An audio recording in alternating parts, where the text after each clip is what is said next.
In continuation of my earlier video today, we are going to discuss about res judicata and stare decisis and what is the basic difference between the two. Res judicata deals with the decision of a dispute, whereas stare decisis deals with the reasoning involved in a dispute. Res judicata, it binds the parties which are there in a dispute, whereas stare decisis binds everyone who may come before that court, irrespective of that they have a separate case altogether. Because res judicata, it does not deal with the reasoning of a case, but stare decisis deals with the reasoning.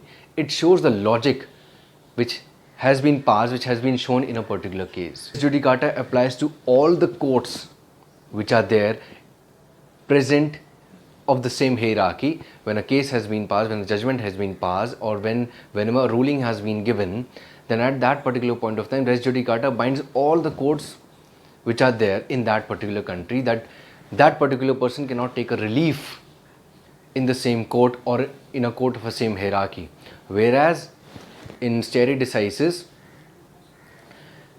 a hierarchy is formed in which the higher court binds the lower courts, because it is the reasoning which has been given, so it binds the lower courts. And finally, the most important difference between stare decisis and res judicata is of timing. Stare decisis, it comes into action the moment a judgment has been passed, whereas res judicata, it comes into action the moment the time for filing an appeal has expired.